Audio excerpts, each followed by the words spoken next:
गहरी रात थी। लोहे की सलाखों के पीछे बैठा रेस्टार शांत दिख रहा था। बाहर चारों तरफ सख्त पहरा था, आर्मी, व्हाइट कमांडो और हाईटेक कैमरे। तभी जेल के मेन गेट से काली वर्दी में सजा हुआ जनरल वर्मा अंदर आता है। अब ज्यादा वक्त नहीं बचा रेस्टार, फांसी की रस्सी तैयार है, तेरी कहानी यहीं खत्म होगी। ये सुनते ही रेस्टार अचानक जोर जोर से हंसने लगता है। तुम लोगों ने आज तक मुझे रोका तो होगा, पर मारा वो किसी की औकात नहीं। मुझे जेल में बंद कर सकते हो, लेकिन मेरी रूह को कभी कैद नहीं कर पाओगे।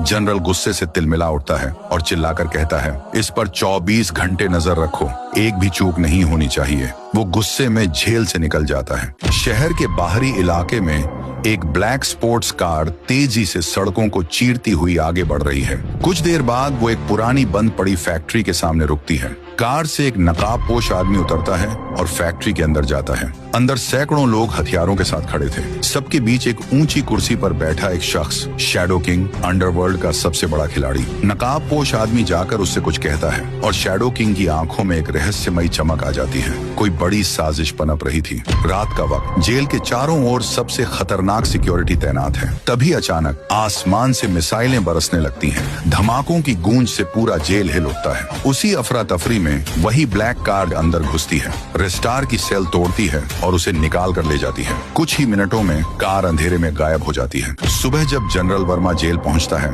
नहीं, ऐसा नहीं हो सकता।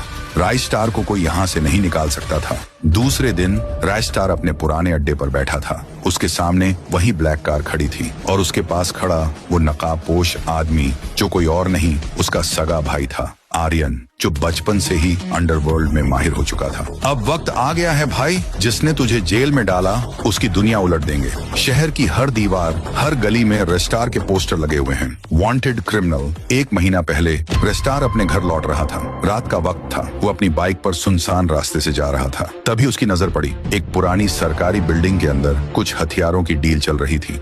देश विरोधी गतिविधियों का आरोप लगाकर उसे गिरफ्तार कर लिया गया। असल में ये साजिश थी जनरल वर्मा और उस दुश्मन गैंग की, क्योंकि रेस्टार ने उनकी गंदी चालें पकड़ ली थी। अब जेल से आजाद होकर रेस्टार और उसका भाई आर्यन उसी नेटवर्क को तोड़ने के लिए निकले हैं जिसने उसे फंसाया था।